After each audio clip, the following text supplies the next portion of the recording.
cette belle présentation tous ensemble. La perfectionniste en moi sait que la présentation et la conversation qu'on va avoir aujourd'hui ne sera pas parfaite, mais c'est OK. Et on va faire avec les prémices d'une discussion, j'espère, qui saura vous intéresser toutes et tous, qui sera déclenchée voilà, un échange pour essayer de comprendre comment transformer davantage son quotidien quand on a des petites tendances un petit peu perfectionnistes. Et vous allez voir, on va rentrer dans le sujet et on va parler du perfectionnisme dans toute son intégralité, le bon et le moins bon. Mais voilà, le but, c'est que ce soit, comme disait Kenny, interactif. Mais je vais commencer d'abord par me présenter, du coup. Je m'appelle Alix, j'habite à Lisbonne, j'ai beaucoup de chance. Je suis coach en bien-être et nutrition et je me considère comme une bien vivante. Alors, ça peut paraître un petit peu bizarre comme expression et on peut se demander ce que j'entends par là. Mais en fait, je suis quelqu'un qui aime vraiment profiter des moments de plaisir dans ma vie sans me sentir coupable, mais toujours sans mettre en péril ma santé. C'est quelque chose que j'ai appris à mes dépens, puisque quand j'étais adolescente, j'ai eu des troubles du comportement alimentaire pendant près de 10 ans qui ont pris le contrôle d'une grande partie de ma vie. Et un jour, j'ai eu assez peur, enfin même très peur pour ma santé. Ça a été un moment de réveil, à tel point qu'il était temps voilà, que je me réconcilie un peu plus avec mes besoins, mon corps, j'apprenne à écouter mes besoins et que je mette en place des meilleures habitudes pour ma santé et mon bien-être. Et aujourd'hui, depuis près de 2 ans maintenant, j'accompagne les femmes actives principalement à créer des routines adaptées à leur quotidien qui est déjà bien chargé. On a tous la vie pro, la vie perso, on sort le soir, on part en week-end, on doit s'occuper des amis, des copains, des enfants. Voilà, il y a beaucoup d'activités chacun que l'on a au quotidien et c'est pas toujours évident de mettre en place des nouvelles habitudes sans avoir l'impression de devoir faire un compromis.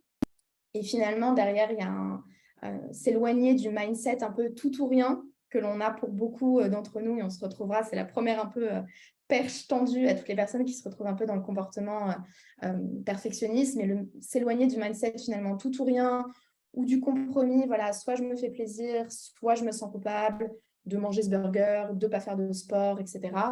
Ça peut empêcher de se transformer sur la durée et ça reste une habitude finalement comme une autre que l'on peut perdre. Et donc, ça fait partie des choses sur lesquelles je travaille avec mes clientes. Et même si principalement mes programmes sont dédiés et adaptés aux femmes, aujourd'hui, notre conversation est bien sûr sera aider les hommes qui sont présents aujourd'hui ici et qui cherchent peut-être à changer leur quotidien pour plus de bien-être et surtout avec, je l'espère, un peu plus de douceur au quotidien. C'est le but.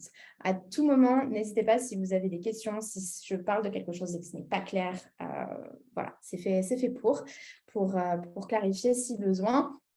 Aujourd'hui, on va donc creuser le sujet du comportement, si je puis dire, perfectionniste, de ce qui peut avoir comme incidence sur finalement les efforts qu'on peut mettre au quotidien et finalement comprendre d'où il vient à l'intérieur de nous pour le rediriger vers un comportement peut-être plus propice au changement et à ce changement qu'on essaie de mettre en place dans notre quotidien qui peut être bloqué par certains comportements perfectionnistes qu'on peut avoir.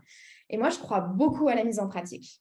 Donc, on va prendre 10 minutes, je vous dirai quand. On prendra 10 minutes pour faire un exercice concret ensemble.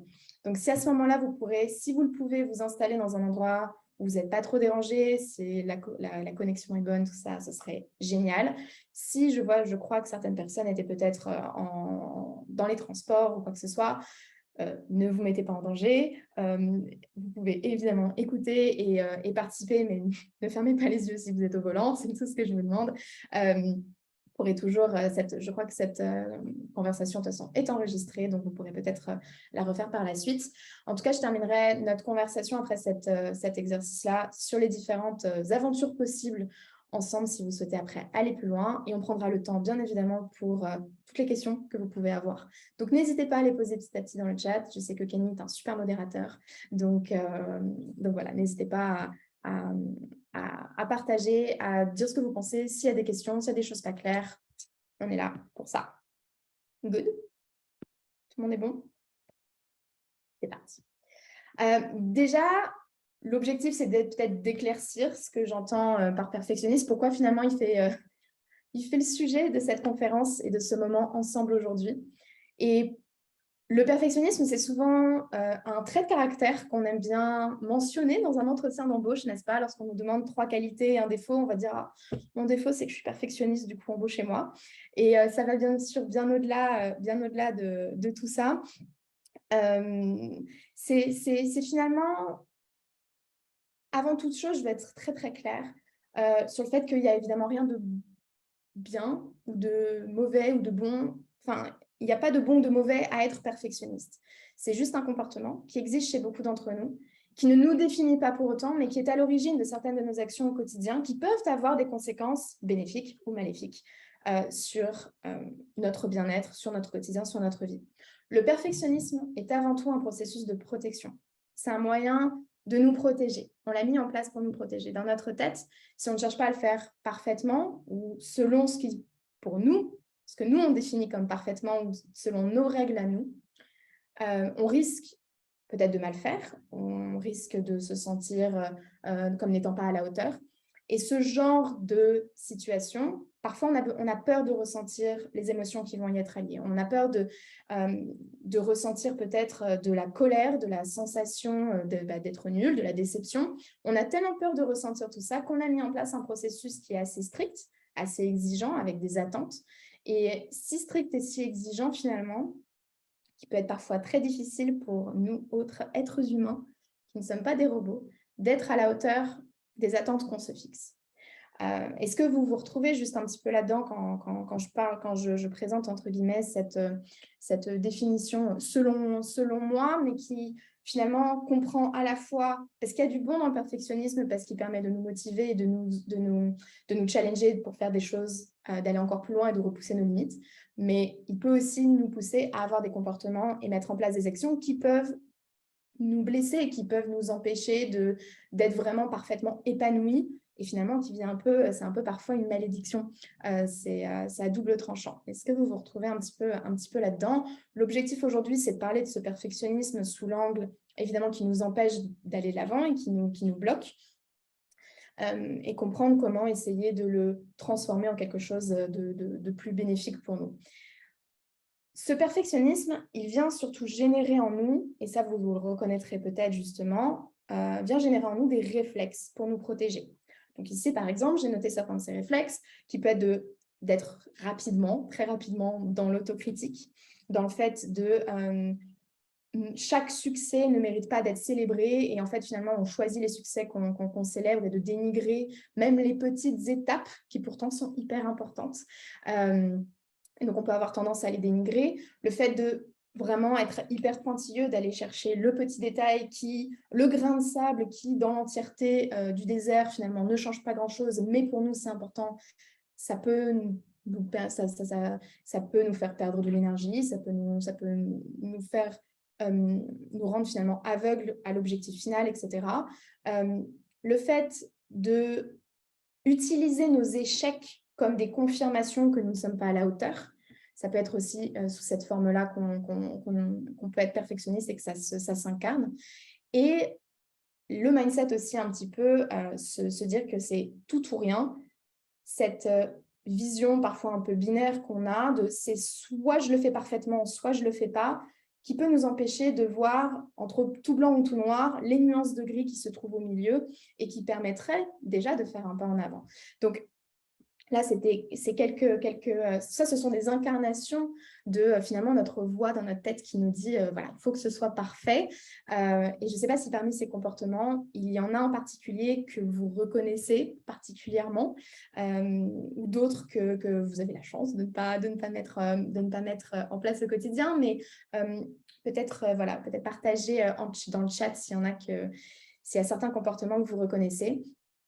Et bien sûr, quand on voit ça d'un peu plus près et qu'on cherche à mettre en place, parce que c'est quand même le sujet de mettre en place des nouvelles habitudes, de transformer son quotidien et de changer son quotidien, on comprend que ce type de comportement puisse ralentir ou même stopper, bloquer l'avancée des efforts qu'on a mis en place. Et donc, on est dans un processus de changement, on veut mettre en place des choses nouvelles dans notre quotidien. Et donc, forcément, ça implique parfois d'y arriver, parfois d'échouer. Mais notre perfectionnisme exige un idéal tel qu'il n'existe que dans notre esprit. Et c'est très frustrant parce qu'en fait, on passe notre temps finalement à se tirer une balle dans le pied et à s'empêcher de vraiment réussir selon l'idéal et les exigences de notre esprit. Et ça peut être très douloureux au quotidien parce qu'on a l'impression d'être tout le temps en combat contre nous-mêmes, tout le temps en bataille constante et en tension et en conflit entre bah oui, mais j'aimerais le faire, mais je ne l'ai pas fait, donc je suis nulle, etc. Et il y a plein après, on peut rentrer dans des cercles un petit peu vicieux qui sont parfois difficiles à stopper, mais on va en parler. Et c'est frustrant et c'est douloureux parce qu'on se dit, c'est pas ça que je veux. Mon but, c'était de réussir, mon but, c'était d'atteindre et de mettre en place ces nouvelles habitudes. C'est pas ça que je voulais. Mais et si finalement, sans qu'on le sache, ça l'était? Et si c'était en fait ce que l'on recherchait sans même s'en rendre compte? Je m'explique. C'est le moment de comprendre un petit peu ce que notre cerveau cherche à nous donner quand il nous fait prendre telle ou telle action. La première erreur qu'on peut faire, entre guillemets, et c'est une bonne erreur, c'est l'erreur humaine, c'est de croire que la fonction de notre cerveau, sa mission, c'est de nous rendre heureux, de nous apporter du bonheur. Est-ce que vous pensez que la fonction de notre cerveau est de nous rendre heureux? La mission de notre cerveau, c'est de nous rendre heureux. Évidemment, vu mon suspense interminable, la réponse c'est non. C'est pas du tout la mission du cerveau. Notre cerveau, il ne privilégie pas la recherche du plaisir ou du bonheur. Il va d'abord chercher à s'éloigner de la douleur pour nous permettre finalement, quoi? De survivre. Notre sécurité, c'est la priorité numéro 1 de notre cerveau. Et ça date de il y a 10 000 ans, quand on était des chasseurs-cueilleurs, on n'avait qu'un objectif en tête, c'était de survivre. Survivre face à un animal sauvage, survivre face au froid, face à une tribu ennemie, face à la faim. Depuis, notre société a bien évolué. Elle a évolué surtout très, très, très rapidement, beaucoup plus vite que l'être humain, que nous, que notre corps, que notre cerveau, et que le système à l'intérieur de notre cerveau. Et aujourd'hui, pour la plupart d'entre nous, nous sommes suffisamment chanceux pour avoir la sécurité de la nourriture, de la chaleur, mais aussi le fait de ne plus avoir, dans certains pays, nous n'avons pas de guerre, nous sommes en paix, etc. Pour la plupart d'entre nous, ces dangers, en fait, le danger, la source de danger a changé. Elle n'est plus devenue quelque chose d'extérieur, mais elle est devenue finalement intérieure. Elle est devenue émotionnelle, ça va être le stress, ça va être l'anxiété. Ce sont les nouveaux dangers que le cerveau veut repousser coûte que coûte et qu'il a intégré comme étant maintenant le danger de notre ère. C'est je ne veux pas ressentir de stress ou d'anxiété ou de mal-être. Maintenant, bien sûr, ce qui sera considéré comme un danger ou un stress pour moi ne sera pas considéré comme tel pour chacun d'entre vous dans ce live, dans ce Zoom. C'est parce qu'on a tous appris différemment ce qui était pour notre bien ou ce qui allait nous faire souffrir. On n'a pas la même image de ce qu'est la sécurité et de ce qu'est le danger. Aujourd'hui, finalement, nous ne sommes pas tous perfectionnistes sur les mêmes choses. Alors ça vient d'où? Est-ce que vous avez une idée? Est-ce que déjà vous vous retrouvez un peu là-dedans? D'où ça vient alors? Pourquoi est-ce qu'on n'a pas tous la même définition? Et parce que du coup, on ne sera pas tous perfectionnistes sur les mêmes choses. Alors, vous reconnaissez sûrement ici cette métaphore de l'iceberg immergé qui représente, qui n'immerge qu'une toute petite partie de sa totalité et qui représente la différence entre ce qui fait partie de notre conscient et de notre subconscient. Et si vous ne le saviez pas encore, on a en moyenne 60 000 pensées par jour et on ne serait content que de 2000 d'entre elles. Donc, on est constamment en train de ruminer quelque chose, même si on ne s'en rend pas compte. Aujourd'hui, vous connecter au live et être présent ici dans cette conversation ensemble, ça a nécessité plus d'activité provenant de votre subconscient finalement que de votre conscience, même si vous n'en avez pas rendu compte. Peut-être que c'est parti de la pensée « j'adore les conférences tech » ou « je veux en apprendre plus sur le perfectionnisme » ou « tiens, Alix, elle a l'air super intéressante, j'aimerais apprendre un peu, voir qui elle est et la voir en vrai ». chacune de ces pensées, elles ont provoqué une émotion en vous qui a été liée au plaisir que vous imaginez en venant ici, ce que vous attendiez de cette conférence, qui vous a poussé à vous inscrire. Et il suffit que ça arrive plusieurs fois, chaque semaine, pendant plusieurs mois, pour que vous ayez finalement créé le comportement et l'habitude de dire « je vais à toutes les conférences NAC » parce qu'elles sont géniales. Maintenant, si on prend cet exemple dans le cadre d'une habitude qu'on veut mettre en place dans notre quotidien, comme le fait de se remettre au sport, par exemple, eh bien, on va avoir le même processus. Ce qui veut dire que, finalement, tout part de cette première pensée qu'on va avoir, dont on n'est pas forcément conscient. Et dans le cas de mettre en place une nouvelle habitude de sport, la pensée peut être « le sport est bon pour ma santé ». Je veux être en meilleure santé, donc je dois faire du sport. Je veux faire du sport. Le sport est bon pour ma santé. Ça, c'est une pensée qui peut provoquer une émotion derrière, qui va amener une action de faire du sport une fois, deux fois, jusqu'à créer un comportement, une habitude. Et donc, vous voyez, il y a ce visuel à droite que j'ai mis entre les pensées, émotions, actions, comportement. Maintenant, cette pensée, forcément, ce n'est pas la seule qu'on ait, on l'a vu, on en a 60 000 par jour.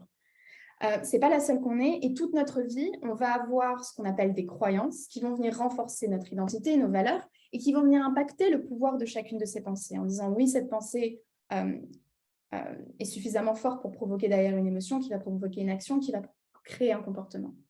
Le sport est bon pour la santé, par exemple, si on reprend cette pensée-là. Pour certaines personnes, ce n'est pas une pensée suffisante pour créer une habitude, pour créer l'habitude de faire du sport tous les jours. Parce que d'autres croyances que l'on peut avoir peuvent venir lui tirer une balle dans le pied, peuvent venir la rabaisser. Peut-être qu'il y en a qui vont se dire « Oui, mais ok, il faut que je fasse… le sport est bon pour ma santé, et je sais aussi que je dois courir tous les jours pour avoir des résultats rapides. Et le je dois courir tous les jours pour avoir des résultats rapides, cette pensée-là, cette croyance-là, peut créer une douleur derrière qui va venir finalement en conflit avec le sport est bon pour la santé, parce que courir tous les jours quand on n'a pas l'habitude, personnellement, impossible. Pour moi, c'est impossible. Ce n'est pas impossible pour tout le monde, mais pour moi, c'est impossible. Parce que tout ce dont on parle là, c'est évidemment, ça dépend de chaque personne et de ce qui est vrai pour nous ou pas, par rapport à nos croyances, par rapport à notre métabolisme, par rapport à plein de choses. Maintenant, souvenez-vous ce qu'on a dit justement. On essaiera toujours de s'éloigner de la douleur plutôt que d'aller vers le plaisir. Donc, si je me dis le sport est bon pour la santé, mais il faut aussi que je cours tous les jours pour avoir des résultats, ça va créer une douleur en moi parce que je ne suis pas capable de courir tous les jours parce que mon corps n'est pas du tout au niveau, etc. Et donc, ça va me créer une douleur telle que mon cerveau va se dire je vais tout faire pour que tu loupes ta séance de sport demain, ta séance de course. Et je préférais d'abord t'enlever cette douleur-là plutôt que le plaisir futur de potentiellement être en bonne santé. Ça paraît trop loin pour le cerveau, être en bonne santé. Là, le danger imminent, c'est tu vas courir là maintenant, c'est mort, c'est trop douloureux pour moi. Donc, en avoir conscience et se rendre compte de finalement des croyances que l'on a et que l'on porte en nous, c'est hyper important. Et donc, on peut faire un travail de conscience, de conscientiser les pensées que l'on a en nous, mais il faut évidemment, en parallèle, en profiter pour travailler dessus, travailler sur les croyances limitantes que l'on a pour créer un nouveau processus d'action et donc d'habitude derrière. Est-ce que vous me suivez? Là, c'est clair. Quand je parle de reprogrammer ces croyances, elles sont solides. Elles ne sont pas là par hasard. Le fait de dire « je crois qu'il faut courir tous les jours pour avoir des résultats rapides », ça, c'est une croyance. Elles ne sont pas là par hasard. Elles prennent forme au fur et à mesure de notre vie, de ce qu'on a pu entendre, de notre expérience, de nos réussites, de nos échecs, de notre conditionnement. Certaines de ces croyances nous servent à créer une vie qui nous épanouit. Mais on en a d'autres croyances qui nous desservent. Et en lisant la liste justement que j'ai notée à droite, vous reconnaîtrez peut-être des croyances que vous avez conscience d'avoir. Et vous pouvez les partager si vous voulez. Peut-être qu'il y en a d'autres que vous vous rendez compte que vous avez en vous. Et vous pouvez aussi les partager dans le chat. Mais le plus beau là-dedans, c'est que finalement, ces croyances-là, et toutes celles qui sont sur la droite, elles ne sont pas universellement bonnes ou mauvaises. Ça dépend des gens. Parce qu'on n'a pas tous la même expérience de cette croyance dans notre vie. Et comme je disais, on n'est pas tous perfectionnistes des mêmes choses.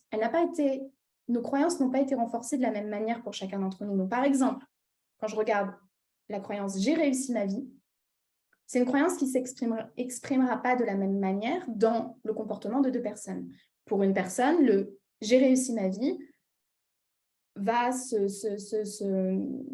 s'illustrer par le fait d'avoir une grosse voiture ou d'être marié ou d'avoir créé son business, etc. Il y en a d'autres pour qui ce sera quelque chose d'un petit peu plus intériorisé. Il n'y a pas de bon ou mauvais. Ce que je veux dire, c'est qu'il existe autant de vérité que de personnes en ce qui concerne les croyances. Et il ne suffit donc pas de connaître seulement ces croyances, mais aussi de déraciner ce qui les renforce. Et donc, sur l'exemple que vous avez là, il y a le « j'ai réussi ma vie », ça représente une table finalement qui est renforcée par plein d'idées qu'on a tous les jours qui viennent prouver, qui viennent montrer à quel point cette croyance est vraie ou pas. Le fait de dire, bah voilà, j'ai une montre de luxe, ou j'ai... Ça dépend des gens. Il n'y a pas de c'est bien ou mal. C'est juste qu'on a des croyances en nous qui sont renforcées par des idées qu'on a finalement programmées, conditionnées en nous depuis très, très, très longtemps. Et c'est OK. Tout ça, c'est OK. Mais travailler sur ces croyances, finalement, c'est renforcer celles qui nous servent. Et de dire, j'ai réussi ma vie parce que X, Y, pour moi, c'est ma vérité, ça me sert, je le garde. Mais transformer celles qui nous desservent dans une croyance qui sera plus positive pour nous. Et finalement, quand on regarde le perfectionnisme, quand on voit par rapport au fait de mettre en place des nouvelles habitudes, le perfectionnisme, il est renforcé par de nombreuses croyances du type cette nouvelle habitude, tant que c'est moi qui la contrôle, je suis en sécurité. Je suis en sécurité quand je contrôle. J'aime pas le chaos. Rien n'est mieux fait que par moi-même. Si cette habitude, je veux bien la faire, je dois la faire seule et toute seule, et je dois galérer, parce que c'est comme ça que ce sera bien fait. Ça, c'est une croyance. C'est une croyance reliée au perfectionnisme qui renforce le perfectionnisme. Et bien sûr, quand on en parle comme ça paraît évident, ça paraît logique, et on se dit, mais c'est logique que ça nous bloque, en fait, finalement, que ça nous empêche d'avancer, parce qu'on s'enlève des opportunités aussi derrière. Et là, encore une fois, je parle du perfectionnisme sous l'angle des comportements qui peuvent nous desservir et nous empêcher d'avancer, mais on garde bien en tête qu'il y a certains comportements qui peuvent nous aider et nous permettre d'aller plus loin. Je me permets de faire juste cette base-là. Je ne suis pas en train de dire que le perfectionnisme est mal, pas du tout. Simplement, comment le transformer et l'utiliser, ce perfectionnisme. Et la première étape pour se défaire finalement d'une croyance perfectionniste qui nous dessert, est donc de démontrer logiquement à notre cerveau qu'elle nous met en insécurité. Parce que vous vous souvenez, notre cerveau, il veut nous protéger. Donc, si on se rend compte à quel point une croyance est dangereuse pour nous, notre cerveau va nous pousser à prendre des décisions pour nous en éloigner. Vous en pensez quoi? Est-ce que c'est nouveau? Est-ce que c'est quelque chose dont vous aviez conscience? Pas du tout. Peut-être que vous vous dites, OK, so what? Qu'est-ce que vous en pensez?